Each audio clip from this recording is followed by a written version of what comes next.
2 to 3 years that whatever the decision which was given by the Election Commission in the state of Maharashtra, which is not accepted according to the democratic principles of the constitution enshrined in the constitution, sir. So I oppose this bill. Gaurav Gogoi जी के बाद में ruling दे दूं, पहले गौरव गोगोई जी बोले। Sir आप बोलिए sir, चर्चा है या 72 है, आप बोलिए पहले। देखिए, ये अध्यक्ष पर निर्भर करता है कि वो उस विषय को किस तरीके से लेते हैं, ठीक है ना।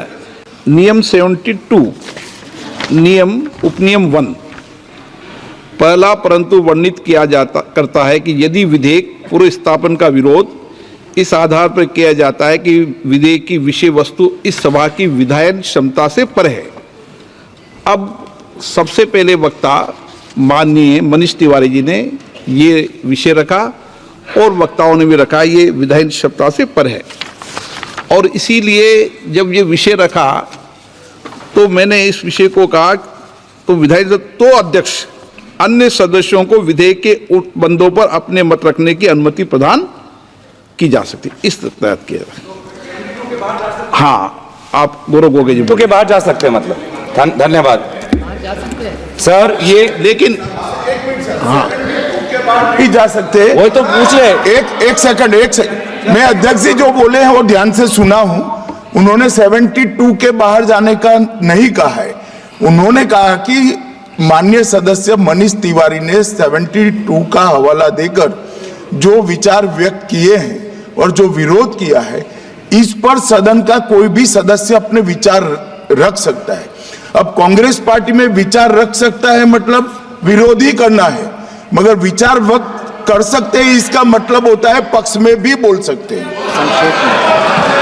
नहीं, मैं संक्षेप में आदरणीय गृह मंत्री को मैं यही कहना चाहूंगा कि अगर कोई पार्टी इसका समर्थन करना भी चाहे तो भी वो समर्थन 72 पे ही रह सकता है, जनरल वो चर्चा पे नहीं ला सकते। हाँ, समर्थन के लिए मैं सर ये दो जो कानून हैं, constitutional amendment 129 constitutional amendment act और the bill to further amend government of union territories act 63, national capital territories 91, Jammu Kashmir reorganisation act 2019, ये दोनों कानून संविधान और नागरिकों के वोट देने के जो उनकी संवैधानिक अधिकार है उस पर आक्रमण है और इसका हम पुरजोर विरोध करते हैं। विरोध का आधार यह है कि इस सबसे पहले 82(5) में चुनाव आयोग को जो यहाँ पे ताकत दी गई है कि चुनाव आयोग आज राष्ट्रपति को अपना एक निर्णय दे सकते हैं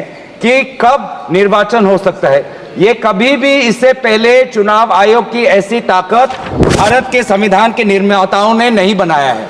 चुनाव आयोग की क्या सीमाएं हैं वो आर्टिकल 324 में है, जहां पर इलेक्शन कमीशन को बस कैसे सुपरवाइज करना चाहिए, कंट्रोल करना चाहिए, इलेक्शन रोल कैसे बनाना चाहिए, वहीं तक ही चुनाव आयोग की क्षमताओं का सीमा बनाया है।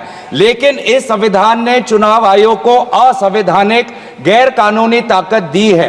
राष्ट्रपति अगर कोई परामर्श लेते हैं तो सिर्फ काउंसिल ऑफ मिनिस्टर से परामर्श लेते हैं, वो कभी भी वो चुनाव आयोग से परामर्श नहीं लेते हैं। ये एक गैर संवैधानिक इन्होंने एक ढांचा बनाया है।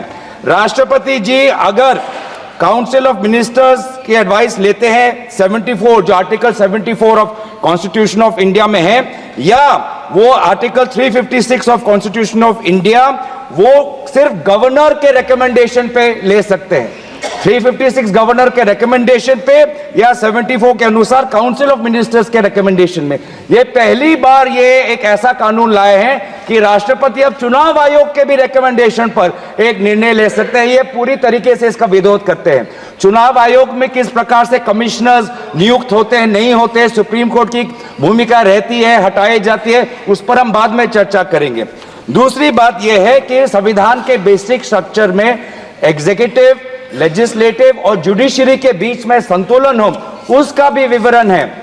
आज इस बिल के द्वारा आदरणीय राष्ट्रपति जी को ज्यादा शक्ति दिया गया है कि वो अपने सुपरिंटेंडेंट से एक नए 82A के द्वारा अब वो विधानसभाओं को भंग कर सकती है। ये एक्सेसिव पावर इस बिल में चुनाव आयोग को भी दिया गया है और ये राष्ट्रपति जी को भी दिया गया है। और यहाँ पे जो मुद्दा उठाया है कि चुनाव आयोग का ये जो खर्च है कम करना चाहते हैं, चुनाव आयोग के खुद उन्होंने कबूल किया है कि 2014 की चुनाव आयोग में कितना पैसा खर्च हुआ, लगभग 3,700 करोड़।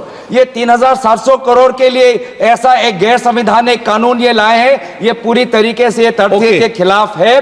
हम दोबारा कहना चाहते हैं कि संविधान और एक नागरिक जो आर्टिकल 14 जो उसको वोट देने का अधिकार देते हैं, वो जब वोट देता है तो हमारे संविधान में लिखा है कि जो 5 ईयर टर्म है, जो 5 ईयर टर्म है आर्टिकल 83(2) में हाउस ऑफ पीपल को और आर्टिकल 172(1) में जो 5 ईयर टर्म है उसके साथ खिलवाड़ नहीं कर सकते। ये एक गलत नीति आयोग के रिपोर्ट के आधार पर ये कहना चाहते हैं कि 5 ईयर टर्म अनिवार्य नहीं है। 5 ईयर टर्म अनिवार्य है, ये नीति आयोग के रिपोर्ट में नहीं जाए। नीति आयोग कोई संवैधानिक कोई बॉडी नहीं है जो इस प्रकार का ये परामर्श दे पाए। तो इसीलिए मैं बस इतना ही कहना चाहूंगा कि ये दोबारा अगर इनको लगता है कि प्रधानमंत्री मोदी जी पर के प्रचार से ये पूरे ये भारत के चुनाव को छीनेंगे तो हम ये चोरी नहीं होने